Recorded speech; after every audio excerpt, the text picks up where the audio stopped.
Welcome back to Mark chapter 6. It's a big one. Okay. Kai exhalthen ekathen, and he went out from there. Kai erkatai esten patrida autu, and he comes to his hometown.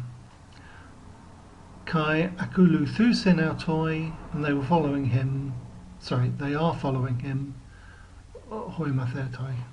his disciples. It's the first time we've seen this word in Mark. It only occurs twice, and you can check that. This is a very useful tool in STEP. Just have a look there. This is how many times it occurs in Mark, just the twice. In the New Testament, 8 times, and you'll see that both times are in this chapter.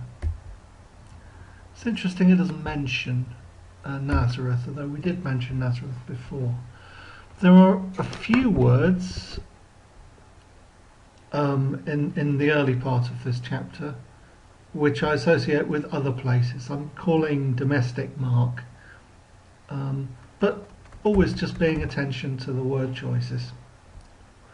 Kai genomenu sabbatu, and when the Sabbath came, genitive absolute, exetor, he began didaskein, to teach in the synagogue.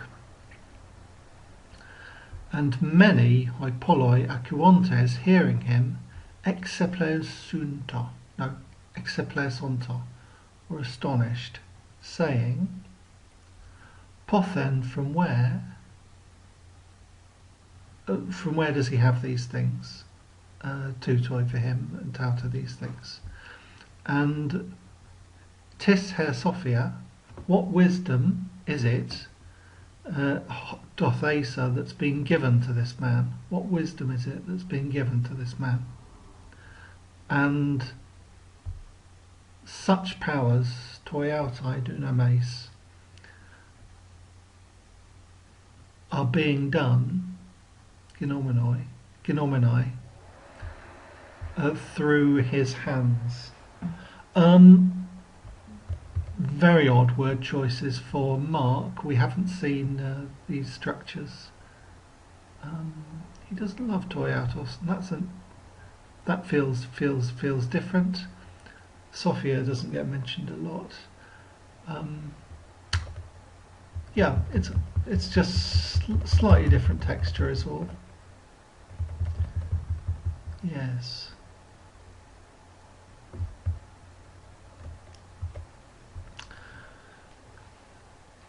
Uk hutos estin hoteknon, is this not the carpenter?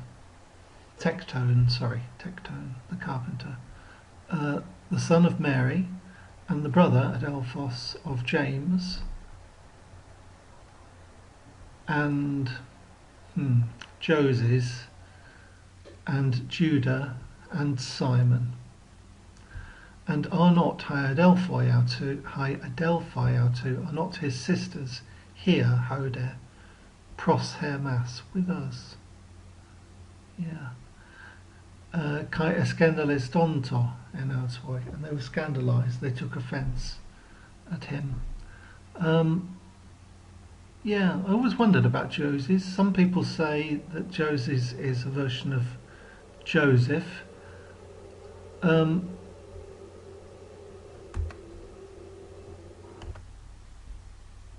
I always thought that was odd. I thought it looks more like a Greek version of Yeshua, so just an alternative Greek version to the word Jesus. But who am I to say? Kai elegen, he was saying to them, Jesus, that ukestin prophetes atimos, a prophet is not without honour, a mayor except ente patridi, in his hometown, and entois sungenusin, and amongst his kindred, and in his own household, oikia. I think you'll find that this word sungenutes, or whatever that would be, in the nominative, yeah, find that only occurs once in Mark and here. So some unusual word choices. I'm calling this domestic mark. Yes, here, Patris. Something like, yeah. Kai uk edunato eke poiesai udemian dunamin. And he could not there do any miracle. Yes, act of power, miracle. Again, we might be using dunamis in a slightly different way in this chapter to mean miracle, rather than power as we saw in the last chapter as a kind of quantity, work of power. Except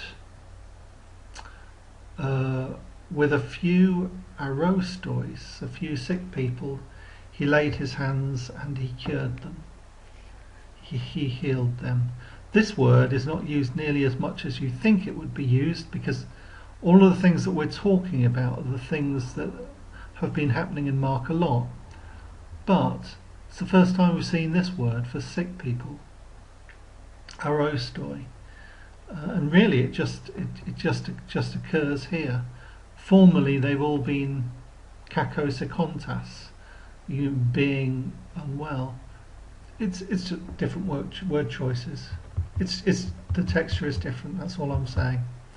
Ka'ethamazden, again, Mark uses lots of words for surprise. This is one that's less used, although it's the most common and natural word in Greek. And he marvelled because of their unbelief, diaten, apistianaton. And periergen, he went about among the villages in a circle, or round, yes, teaching. Okay. Kai proskalator to Stodeca, and he calls the 12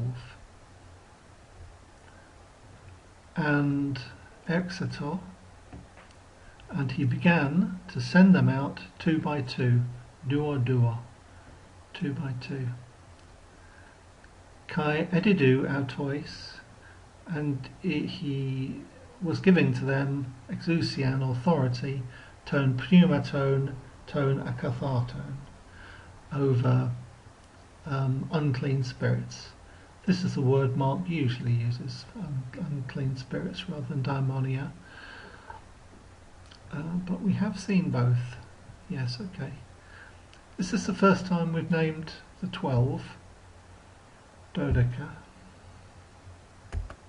I know we've used the word many times, particularly in the previous chapter with Jairus' daughter.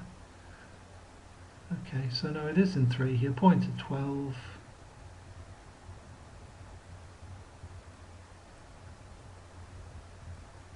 Yeah. So yes, it is there in 3 when he appointed 12, but it's the first time. Generally, the 12 has not been the most common way for Mark to talk about the disciples. He uses hoimothetai. Again, just keep an eye on it. Kai perengalen, and he instructed to them, in order that irosin, they meant take nothing. On the road, a sodon, a mehrabdon monon, except only a staff. No bread, mer arton, mer peran, no bag, and mer kalkon, no copper in their belt. Okay. Yes, no bread. I wonder if that's connected with things that something we'll see later. Yes. Take a staff, no bread, no bag, no money. But hupodedmenu sandalia, but worn sandals. Okay.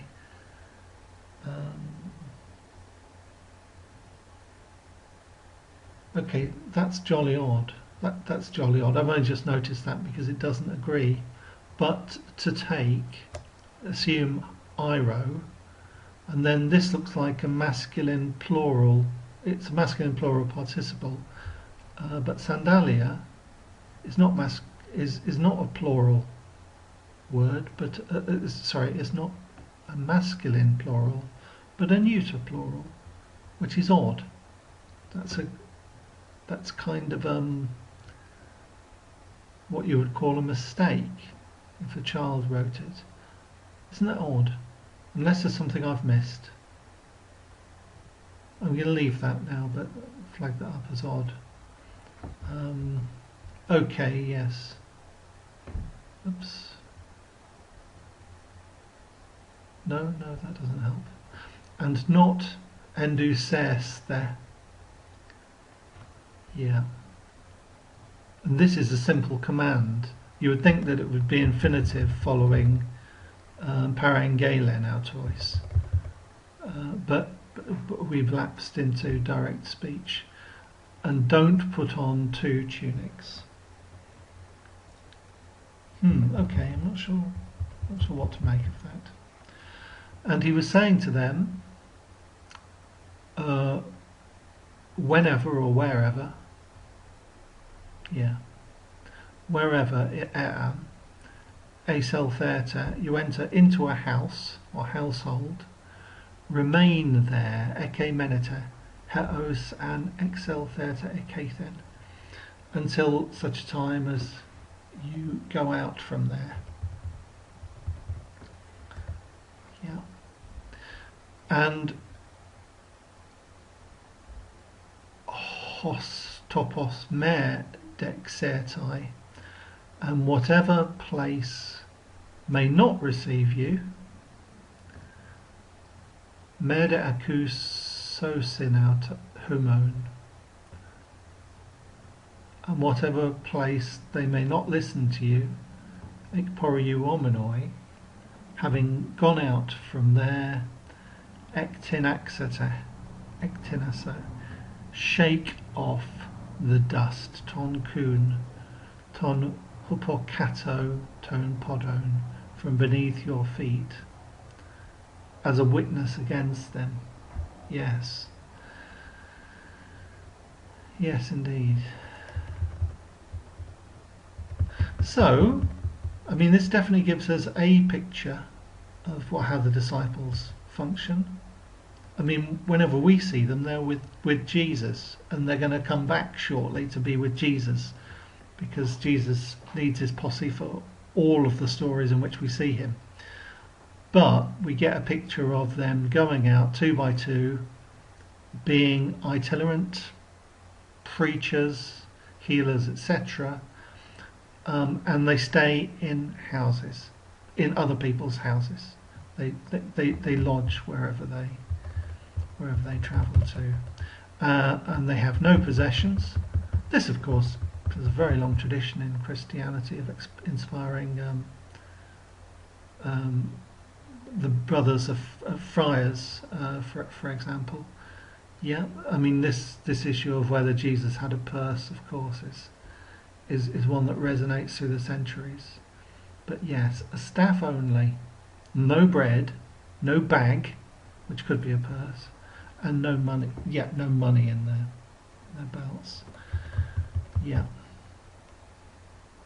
And 2 tunics reminds us of John the Baptist, that people tend to share. No one should have 2 tunics, because there's always somebody without a tunic.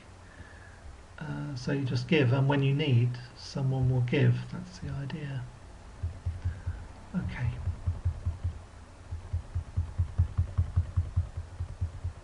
Kai exelfontes ekeruxan hina meta not all sin.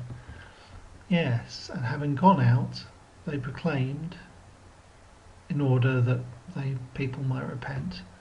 Yeah.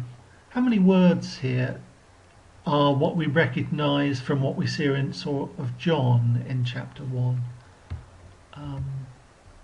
Metanoeo. It's not a word that Jesus has used yet. And kerusso, rather than uh, um, uh, other words, angelos, euangelion, etc. Yeah, it does look like a slightly different version, a more Johannine version.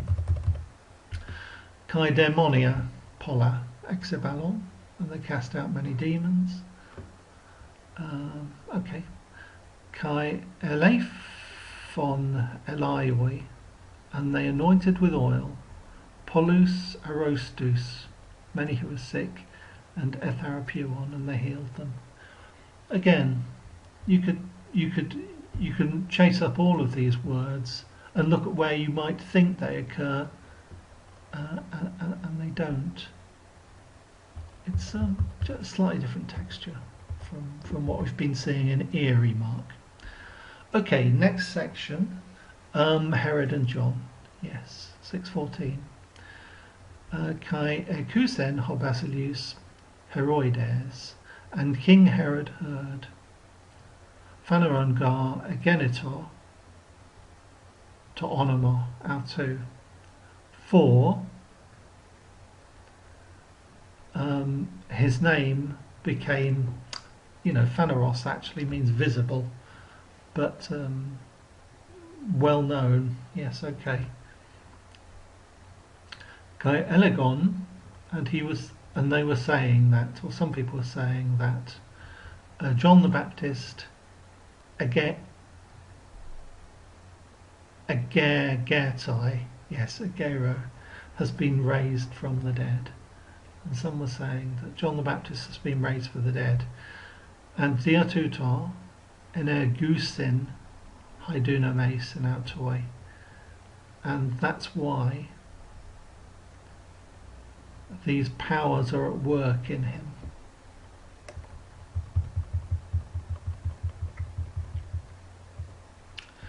Aloide elegon, and others said that Helias estin, he is Elijah.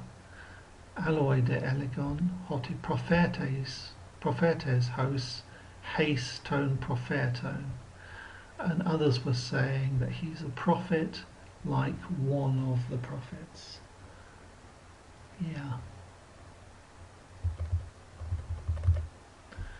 And Jesus, having heard, he said, again imperfect, but I'll say said, hon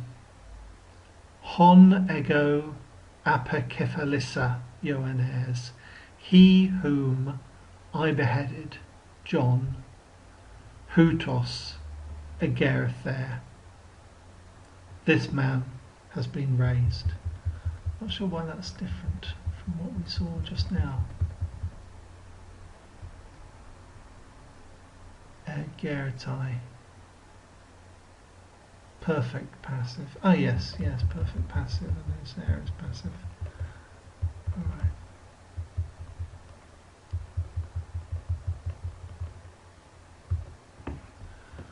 For autosgar ho Heroides, for it was Herod who apostelas, who had sent out, and Decratersen laid hands on Don Ioannan, on John, and Edersen bound him or imprisoned him, in in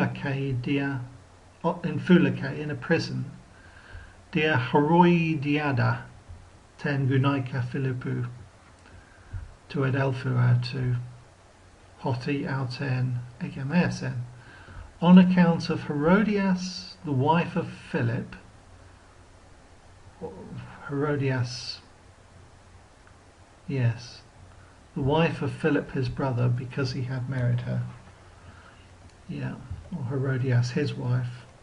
No, the wife of his brother Philip, because he married her. Yeah. For John was saying to Herod that ukexestin, it is not lawful, soy, for you, ekain ten gunaika, to have the wife of your brother. This issue really resonates throughout Christianity and before it. Henry VIII's lawyers got great, a lot of work out of this, but go to the Bible, New Testament and Old, there's so much about this. There was really a lot for them to work on. Herde Herodias ene ken autoi, enokos as in guilty, so hold a grudge, yes. Blame, yes. Herodias held a grudge against him, and Erthelen she wished apoktenai auton to kill him, and she could not. Hoger Heroides ephobete ton Juanen, because Herod was afraid of John. Eidos auton, knowing him, Andra dikaion kai hagion, a man just and holy, or righteous and holy. This is a word we often see associated with James, tzaddik, but either of those. Yeah, but it appears to be more than just a descriptor. It appears to have had some significance. And sonatere auton, and he keeps them safe. And acusas autu pola, and having heard many things from him, pore, he was at a loss, or puzzled, perplexed. And herdeos autu ercuen, and with pleasure or gladly he used to listen to him. Yeah. Kai genomenes hemeras eukairu, and when a day or convenient day came, when Herod epoiesen was making a feast, tois genesios autu, for his birthday, or something like that, yes.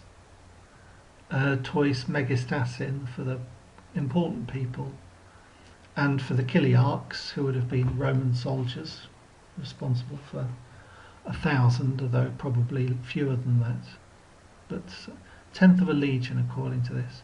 The Chiliarchs, so we've got some Roman senior officers from the Roman army, and the leading men of Galilee. Megistan, big knobs. Yeah, okay. Kai, Aselthuses tes Thucatros, autes tes Heroidiados. Right, okay. Genitive absolute. When the daughter entered, and she was the daughter of Herodias, and when she orchesamenes, when she danced, and when she pleased Herod and tois suna anakemenois, those who were reclining at dinner, the king said, Apen Hopasides, to the little girl, I terson me, ask me ho eantheles, whatever you want, and I will give it to you. Yes. So all of these words in this genitive absolute go with the daughter, Thugatros. Aselthuses, or Kersamenes, Aresases. Yes, she came in, she danced, and she pleased.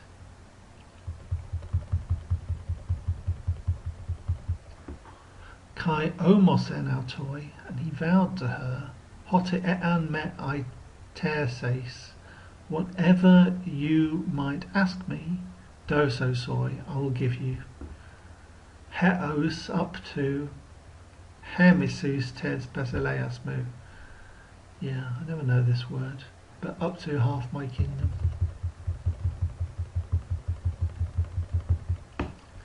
Gaexelthusa Apen, and she went out and said to her mother, Tit itersomai, what should I ask for? Subjunctive. Hede Apen, and the mother said, ask for ten kephalen Ioannou to Baptist ontos. Ask for the head of John the Baptizer. Gaexelthusa Euthus, and she came in immediately, metaspudes, again with haste, pros ton Masilea, to the king, a tersator, and asked, saying, fellow, I want hina exaltes, I want that you at once dois give to me on a tray or something, epipinaki, the head ten kephalen Ioannou to Baptistu, of John the Baptist. Yes, it's funny, we've got euthus, metaspudes, exaltes, three different ways of saying immediately. Yeah. And she entered and asked, saying, I want that you give me on a tray the head of John the Baptist. Right, platter, dish. It appears to be used for associated with strongly with serving food. It doesn't have to be a plate, which would be silver or gold. It could be a wooden board. It doesn't have to be round either, but it can be. Kaiperilupos genomenes hobasilius, and the king being or becoming extremely sorry, diatus horcus, because of his oaths and the anakamenus and those reclining, the guests, and he did not want athetersai altern. Yes, this is a privative alpha, to do something athetis, not to keep. That's from tithermi, not to reject her or to break his word to her. That's a good translation. And immediately, Euthus apostelas hobasilius, the king, having sent out speculatora, a Latin word, executioner here. As I understand it, I would say speculator has many meanings in the Roman army, but it can be a spy or a scout. Here, I think it means bodyguard, personal bodyguard. Epitaxin. No, epitaxin. Okay, he ordered him Enenkai to bring his head, ten kephalen. Kai epelthon. This is the executioner, and he went away, apikephelissen, and beheaded him in the prison. And Enenken, and he brought his head, epipinaki, on a platter, and gave it to the little girl, and the little girl gave it to her mother. And his disciples, presumably John's disciples, having heard it, they came and took Topnoma, the corpse, his corpse, and placed it in a tomb.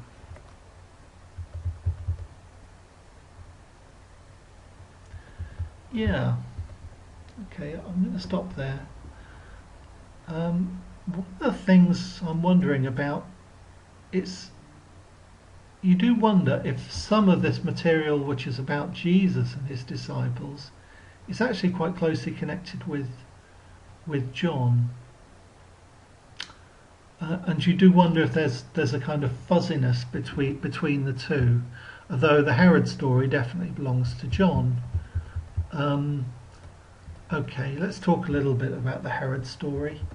I wrote a piece about this and put it on somebody else's YouTube channel, a chap called Fishers of Evidence, who did a series of videos on Mark. And I had some interesting things to say, I think. At the time I was exploring this idea of iconotropy, which is something associated with Robert Graves. He takes a myth and imagines that these were originally pictures on a temple, or here, perhaps a pagan temple, or even a modern Mithraic temple, or just synagogue murals. And so the story that you're getting, the actual myth, is coming out of images. And of course, the images have subsequently disappeared. All of the Greek temples we have now have none of the paintings that they used to have. They're very austere. So what did I say? I call it death. It's a little bit pretentious, but death of John Barleycorn. I think that John, or at least elements of this story, look like they may be based on Harvest Home. Narrativized as a story about a king's birthday, the celebration we see as Harvest Home, Jewish Shavuot. Men, which include officers and civil servants, feasting and carousing while a girl dances. The crowned man may be Melkarth, the fully ripe-headed grain himself. Well, yeah, okay, it's possible. It's possible that a man with a crown is interpreted as a king, hence Herod, but actually he's the king of the barley. In the background, a man with long coarse hair is beheaded, but the building may be a threshing barn, not a prison, and the speculator's sword may be a winnowing fan. Yes, when you do this kind of exercise, always go to the maximum. Think about what you can see. It's possible, you know. This is my favourite bit. The central image. This is 6/8. This is he gave it to the little girl, the head on the platter, and the girl gave it to her mother. The central image of the ceiling is a sun disk with a man's head, face, and long hair. This is a solstice or midsummer festival, which for John the Baptist's date is to do with midsummer, traditionally around June 23rd. Either side, two women have hands on it. The girl pushing represents the crescent year, or Earth herself, the older receiving the senescent year of shortening days. So basically, I've got a young girl giving a sun disk, or pushing a sun disk, which is central, to an old woman, and that this is us passing the longest day. And I particularly liked that. It's one of the most fruitful things I got out of using the iconotropy idea. I always take a different heuristic when I reread Mark, and I was playing more than playing with that. I think there's a lot in it, and I should have said, you know, taking a liberty with Pinax, but if it's a golden plate, that would certainly make sense. Yeah, you know, I'll put that in the notes. It's well worth bearing in mind. Full disclosure, I don't really believe in the historicity of in the strict historicity of any of these characters, of Jesus or John or James, although amongst the traditions that use them, John appears to have an identity outside of and before and previous, prior and separate to Jesus. When Herods are involved in the New Testament, basically they're all one Herod, and the particular story about Herod and Herodias and this marrying your mother's wife and so on, you know, it's could refer to something, but Yes, it's it's folklore. It's folklore. That's what I would say, and I think it probably is based on images from synagogues or some kind of temple murals. Okay, I'm going to stop there.